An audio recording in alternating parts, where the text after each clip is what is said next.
He probado un tinto al que le das 98 puntos y me ha parecido extraordinario. Esto es lo que le comentó Juan Carlos I, entonces rey, a Robert Parker, posiblemente el crítico de vinos más influyente del mundo. Y no se refería a un Rioja ni a un Ribera del Duero, se trataba de un Jumilla, el Nido, la marca premium de bodegas Juan Gil en Jumilla, mi querida tierra murciana. Y es que hace más de un siglo que la familia Gil embotelló su primer vino, iniciando así uno de los emprendimientos más duros, trabajar la tierra. Pues hoy te traigo en Conversaciones de Barra a Juan Pedro Gil, el mayor de los 9 hermanos propietarios y socios de las bodegas murcianas Viñas Familia Gil. Te pongo situación. Juan nació en Jumilla, es abogado, trabajó en el Ministerio de Hacienda en España, en París, muchos años hasta que pasó al sector privado en 1989 como director de la asesoría fiscal de BBVA y secretario del Consejo de Administración del Banco de Comercio. Pero ser el mayor de 9 hermanos marca, y en 2006 dejó su carrera para dedicarse al negocio familiar y ayudar a sus hermanos Ángel y Miguel, que ya habían cogido unos años antes las riendas de las bodegas hijos de Juan Gil, y así continuar con el negocio de sus padres y abuelos en una nueva etapa, rescatando el sueño de su bisabuelo, un picapedrero que tuvo la inspiración en 1916 de crear vinos con etiqueta propia en una tierra de explotaciones a granel como la Jumilla murciana. Tradición y legado familiar que ha llevado esta bodega con medalla en los 3 tipos de vino, tinto, blanco y rosado, a estar entre las más prestigiosas del país, siendo seleccionados en 2017 por la Guía de Vinos Gourmet como la mejor bodega española, y a ser un referente en el mercado americano. Incluso uno de sus vinos se bebió en la ceremonia de los Oscars, y ya venden más de 9 millones de botellas en más de 50 países. Hoy nos tomamos un café, porque no nos dejan tomar vino, en nuestra barra con Juan Pedro Gil, socio y hermano mayor de Viñas Familia Gil. Bienvenido, Juan. Nada, pues muchas gracias. Precisamente eso que decías de la anécdota de Rey Juan Carlos con Parker representa, en definitiva, lo que es el origen, la idea básica que tuvieron mis hermanos a la hora de iniciar este negocio, que es un negocio que empezamos todos ya siendo mayores, cada uno tenía su trabajo, pero mis hermanos estaban empeñados en recuperar esto, y por una parte tenías el vértigo de dejarte buenas ocupaciones, bien retribuidas y seguras, claro, pero a cambio tenías unos ahorros que te permitían arriesgar con más serenidad y sin necesidad de tener la prisa de sacar de allí el dinero cuanto antes, ¿no? Entonces, claro, la idea básica, que además subyace al inicio, pero también luego se ha extendido a otras denominaciones, es que en España hay viñas impresionantes, antiguas, riquísimas y desconocidas. Entonces, una de ellas era la Monastrell en Jumilla. Entonces mi hermano tenía clarísimo que con la Monastrell se podía hacer un gran vino. Fue una locura, lo llamaron loco desde luego y se arriesgó muchísimo, pero él quería hacer un vino que se pudiera vender en $100 en Estados Unidos, ¿no? Era como la idea desde básica. Jumilla, además. Desde Jumilla, que además se vendía a granel, muy poco de la cantidad que se hace de vino embotellado. Y entonces, 3-4 años después, consiguió los 99 puntos Parker, me parece que fue incluso, y también es la segunda marca, que es Clio también, y eso sirvió para que entonces se reconociera en Europa. Y luego el otro vino emblemático, que es el Juan Gil, el etiqueta plata, que es el más conocido. Y a ver, ojo, cámara, a mí, el mejor vino del mundo. O sea, es que yo antes de conocer a este señor, yo soy la mejor embajadora de Juan Gil en el mundo, porque no hay sitio que llegue, de restaurante donde esté, que no pida un Juan Gil. Como decía Elena, que hay que decir la idea básica esa del ascensor, pues en realidad la idea básica aquí es que hay unas uvas estupendas con las que puedes hacer un vino con la tercera parte del coste que uno de los emblemáticos, Rioja o Ribera, que son buenísimos, sí, venderlos a la mitad de precio y ser de calidad similar al 80% de esos vinos. Entonces, tiene además el encanto de trabajar una tierra que está normalmente muy abandonada, donde hay mucha miseria y donde se está abandonando porque trabajar la tierra es difícil. Es duro. Y entonces, digo que es lo emblemático porque luego lo hicimos en Almansa, con la Garnacha Tintorera, que es una uva muy dura y que normalmente se utilizaba para dar color a los vinos y a granel. Y hemos conseguido un vino que es muy reconocido, que es pues el Atalaya o el Alaya Tierra, que son muy buenos. En Aragón no fuimos a Somontano, que tenía más fama, fuimos a Calatayud. Ajá. Porque al final, después de esta de la bodega jumillana, pues habéis ido adquiriendo bodegas, ya tenéis 11 y con denominación de origen también en distintos lugares de España, ¿no? Sí, hay 11 bodegas en 10 denominaciones, 2 en Jumilla, el Nido de Juan Gil, ¿sí? Y 1 de 2 denominaciones, pero siempre se hizo con la misma idea. En parte también era porque nosotros los primeros años vendíamos el 90% del vino en Estados Unidos. Claro.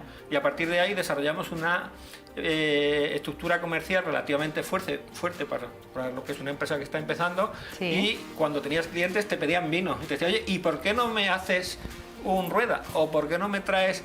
Y entonces lo que hacíamos era empezar a hacerlos en alguna cooperativa, en un rincón, en un garaje, empezamos a hacerlo, y cuando ya tenía la dimensión suficiente, pues entonces pues apostábamos. No hemos comprado bodegas nuevas, lo que hemos hecho ha sido hacerlas desde el principio, y lo que sí compramos es viñas, que no suele ser normal, porque nos gusta controlar esa calidad. Entonces fuimos, ya te digo, a Calatayud. En Rueda ni siquiera fuimos a Rueda o a la zona clásica, sino que estuvimos en un pueblo perdido de Segovia, y la verdad es que nos recibían. En Zamora nos fuimos a un pueblo, en la Tierra del Vino, que se estudiaba en la enciclopedia árabe, la Tierra del Pan y la Tierra del Vino, que está en Corrales del Vino, al lado de Corrales del Vino, en un pueblecito de 300 habitantes. Entonces nos han recibido siempre muy bien, porque llegabas a dar trabajo en un pueblo que no había industria, donde la gente estaba saliendo.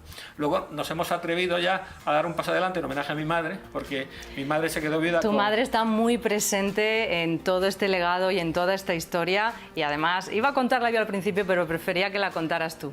Bueno, es que mi padre murió, yo ya tenía que estar muerto, porque mi bisabuelo... Pues vamos abuelo, bien. Yo cuando cumplí 59 años me fui de fiesta, porque mi abuelo, mi bisabuelo y mi padre murieron todos antes de cumplir los 59. Pues... Y mi madre tenía 48 años y 9 hijos.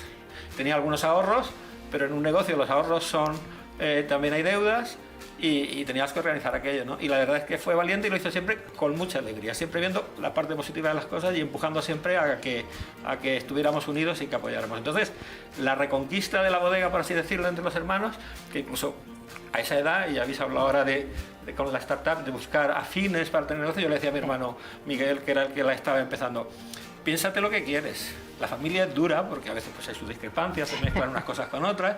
A lo mejor es mejor tener pues a una persona que ponga dinero, a otro un ingeniero o un técnico que te ayude y con el que te lleves bien y tengas chispa y buena química. Y dijo, no, los 9. Los 9 hermanos. Él quería hacer los 9. Y puso un vino Juan Gil y otro Honoro Vera, que era mi abuelo, el que salió en los Oscars, que nunca tuvo coche y siempre estaba montando en bicicleta con 70 y tantos años en un pueblecito de Albacete de 600 habitantes. Y entonces él quiso hacer eso. Entonces todos los hermanos tienen una participación. Tienen más participación, lógicamente, como retribución los que trabajan allí, pero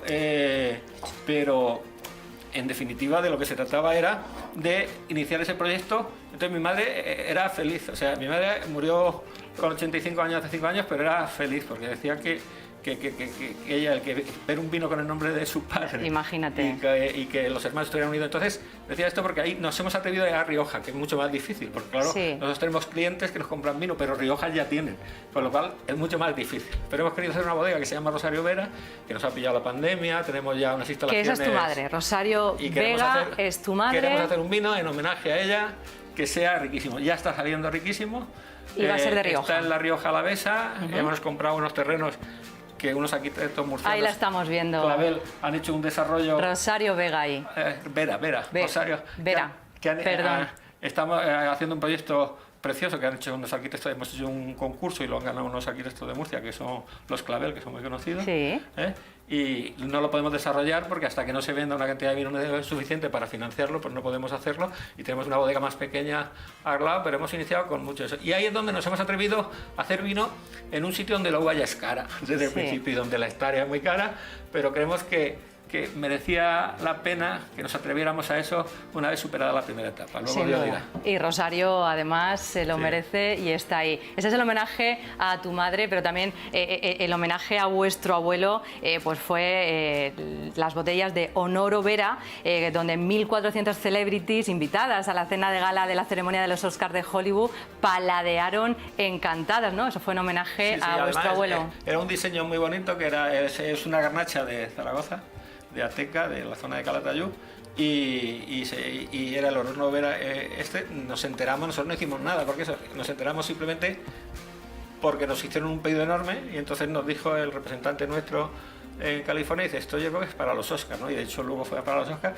y acabó saliendo en la prensa y fue una cosa llamativa, que sobre todo me acuerdo que parece que fue en 5 días hicieron el comentario, dice, ¿cómo Honor Vera, de un pueblo de 600 habitantes, montando en bicicleta con alpargatas, pensaba que iba a estar presente en la fiesta de los Oscars? De los Oscars, pues así son los emprendimientos y así es ser empresario. Esto es lo bonito de esta profesión maravillosa. Al final tu madre también consiguió su sueño, que es que los 9 hermanos estuvierais unidos, porque sois los 9 socios. Sí, somos los 9 socios y tenemos a veces una especie de terapia de grupo gratificante e intentamos separar el negocio, ¿no? Pero hacemos un viaje nosotros, las juntas lo hacemos siempre en un viaje, que ya llevamos un año que no lo hacemos, donde vamos los 40 y tantos, entre cuñados, sobrinos o nietos, ¿sí?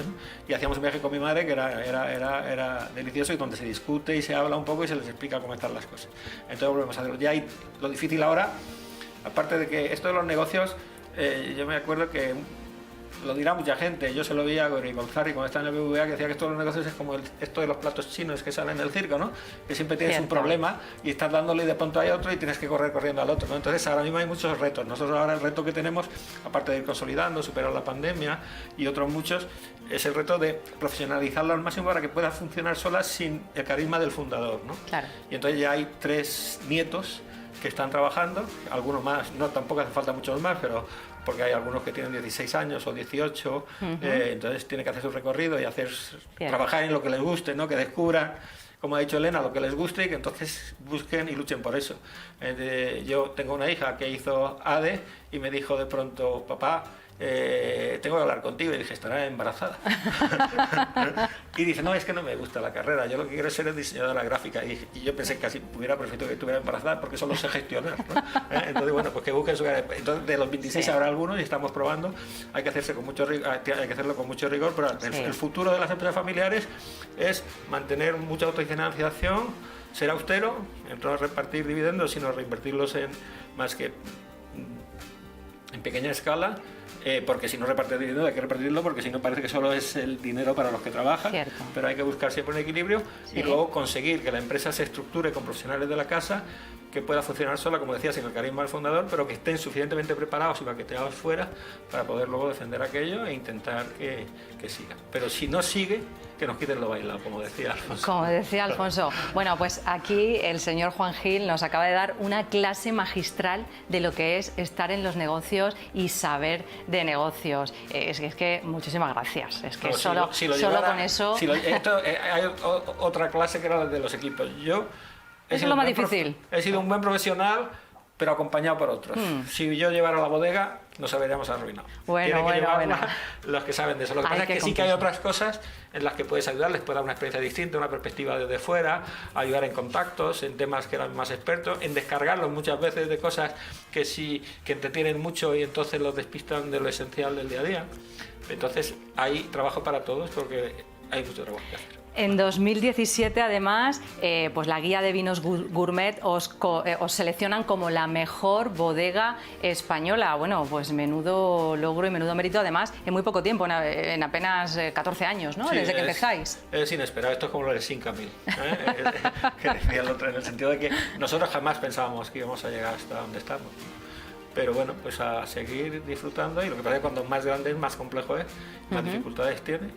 Pero al mismo tiempo, pues de vez en cuando, cuando hay un momento de serenidad lo ves, pues disfrutas un poco de lo hecho, porque además el vino es que es un negocio muy bonito, ¿eh? Sí. Para mí, yo decía que para mí el olor a vino es como la Magdalena de Proust, porque yo recuerdo cuando llego a Jumilla, yo al llegar a pasar Pozo Cañada, ¿no? Y llegar y empezar a oler en vendimia, porque igual que en Tomelloso y en muchos sitios se huele, porque las bodegas están en el pueblo, ese es el aroma de mi infancia, ¿no? Entonces yo quería trabajar en eso, aunque sabía que no iba a ser bueno.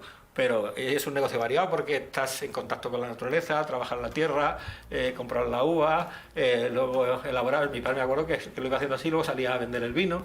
Entonces participas, no hay el concepto ese de alienación, de que no tienes más que el conocimiento de una parte pequeña, sino que tienes una visión de conjunto que lo dominas. A veces te domina a ti cuando se te va eso, pero es un negocio que enamora, eso es verdad. Qué bonito. Qué bonito, es que no puedo decir nada más. Has contado las cosas buenas, ¿no? Pero vosotros decís también que nacéis con vocación de vender en Estados Unidos y es donde realmente tenéis un gran mercado, ¿no? Además ya en el resto de países. ¿Qué es lo que hace tan especial vuestros vinos para que el mercado sea tan importante en Estados Unidos y en otros países? Pues bueno, primero fue la necesidad, ¿no? Nosotros, mi hermano había conocido ese mercado por diversas circunstancias y entonces... a veces hablamos de los americanos como si fueran incultos, pero la verdad es que son bastante variados y muy acogedores. Entonces, no tienen prejuicios. Ellos no tenían prejuicios. Yo recuerdo decírselo al amo de Espinosa, catedrático de Agricultura, que también fue ministro de Agricultura, que decía que claro, allí iban por varietales. Ellos decían, no, pues yo tengo Cabernet Sauvignon, tengo Merlot, tengo Pinot Noir. Eso permitía tener extensiones enormes de terreno donde concentrabas mucha producción y podías acabar haciendo vinos muy buenos. Entonces, allí no miraban si era de Rioja o si era de Ribera, podía tener el Jerez o le sonaba Alicante por la playa, aparte de que hay buenos vinos y tal, pero no tenían prejuicio. Entonces tú le das un vino de calidad y a un precio razonable y no lo traicionas, porque hay veces bodegas, alguna conocida, pues que le ha pasado que ha querido, al tener tanta venta, estirar el vino porque tenía menos cosecha, por miedo a perder el mercado, y entonces eso pues normalmente... Vosotros eso lo cuidáis mucho. Entonces, aquello lo que valía era para decir, en este sitio somos vírgenes, pero como todos los demás, ¿no? Y tuvimos gran éxito y eso nos permitió entonces el reconocimiento aquí y también generar recursos para poder hacerlo aquí. Bueno, pues todo un éxito y sobre todo toda una clase magistral, empresarial, como no podía ser de otra manera. Tenemos unos minutos más, sé que me van a reñir en control, pero tenemos un test en nuestra barra de bar que se llama El jefe también es humano. ¿Te atreves con nuestro test? Como no soy jefe, me parece perfecto. Bueno, pero ahí lo has tenido que vivir alguna vez. ¿Fuiste becario alguna vez? ¿Empezaste siendo becario? Bueno, empecé siendo PNN y ayudante de esos de... Yo empecé siendo profesor de Derecho de Trabajo, bueno, empezando. Sí. Porque empecé a trabajar al acabar la carrera y murió mi padre 3 meses después y luego me lo dejé. Y luego ya cuando me fui a trabajar fuera, sí estuve de becario en una empresa que se llama Financieras Agrupadas, que decía yo, es mucho más fácil vender vino porque tengo que vender dinero y al 20%, porque era entonces, estamos hablando de una época que vosotros no habéis nacido, donde los tipos de interés estaban al 20 y al 25. Digo, por lo menos en el vino, o si vendo un tomate puedo decir que está rico, pero el dinero todo es el mismo, a ver cómo hago yo esto. No duré ni 6 meses. Luego acabé trabajando en un banco, pero en otra cosa. Bueno, o sea que sí. ¿Hay algún jefe al que hubieras querido tirar por la ventana, Juan? Sí, algunos sí, pero he tenido mucha suerte. ¿Sí? Yo he tenido mucha suerte. Es cierto que también he tenido algunos que no, pero he durado muy poco porque he buscado otra cosa. La ventaja que quizá me dio la oposición es que, y más estando en Madrid, porque en Murcia tenías el jefe que tenías y tenías que estar toda la vida, pero en Madrid hay tantos puestos y tantas... Sí. Eso, que simplemente estando dispuesto a trabajar por la tarde podías ir a muchos sitios porque perdías el horario de mañana, ¿no? Entonces, pues era lo que hacía. Yo decía que yo era como las chicas esas, y perdóname que lo diga, que no era capaz de decir que no, pero si me querían hacer algo que no me gustaba, decía que me iba a hacer pis, ¿no? Pues entonces discretamente y sin molestar, pues me iba a otro sitio, ¿no? Y entonces he tenido jefes muy buenos. La verdad es que he tenido mucha suerte y eso reconozco que ahí queda, ¿no? El momento en el que Juan dice, tierra, trágame. Pues cuando murió mi padre, de verdad, porque fue un cambio radical de pronto, porque te cambia la vida, o sea, a lo mejor en otras épocas de la vida pues tú sigues haciendo las cosas, pero yo me tuve que dejar la novia, aunque luego 7 años me casé con ella, me tuve que dejar mi trabajo, me tuve que ir a un sitio donde no sabía, donde todo me venía grande y me acuerdo que te levantabas por la mañana a las 6, pero porque estabas nervioso y te ponías a hacer cosas que a lo mejor eran inútiles porque tenías que hacer algo, yo en aquel momento. Luego, pues quizás después de eso, pues bueno, pues siempre has tenido pequeñas, pero siempre... si no tuviéramos frustraciones y fracasos, no merecía la pena vivir, ¿no? El tema está en gestionarlo y saber respirar profundamente y seguir adelante. El día en el que Juan perdió los papeles. Muchas veces. A veces físicamente, porque soy muy desordenado, pero sí, muchas veces. A veces literalmente, ¿no? ¿Lloras mucho? ¿Juan llora mucho? Iba a decir, los jefes también lloran. ¿Juan también llora? Quizá en eso tengo una parte muy de mi madre que sí, que soy un poco sentimental, ¿no? Pero bueno, tampoco he tenido muchos motivos, ¿no? ¿Y en casa quién es el jefe, Juan? El caso de mis nietos. Los nietos. Claramente. Pues desde aquí les saludamos. Gracias, Juan Gil, por esta clase magistral, por inspirar con estas historias que traemos a Conversaciones de Barra y que son las que nos motivan y las que nos hacen seguir cada día, aprendiendo de vosotros. Muchas gracias a vosotros y ánimo a seguir. Gracias. Pues nos quedamos sin tiempo. Hoy hemos alargado porque hoy merecía la pena, sin duda. Hasta aquí nuestros negocios de carne y hueso de hoy. Espero que lo hayas disfrutado, te hayas reído y te hayamos llegado también al corazón y te hayamos dado las mejores ideas para tu empresa y tu negocio. Te espero en nuestro siguiente programa con más historias de emprendedores y empresarios de carne y hueso, aquí en Negocios Televisión. No me faltes.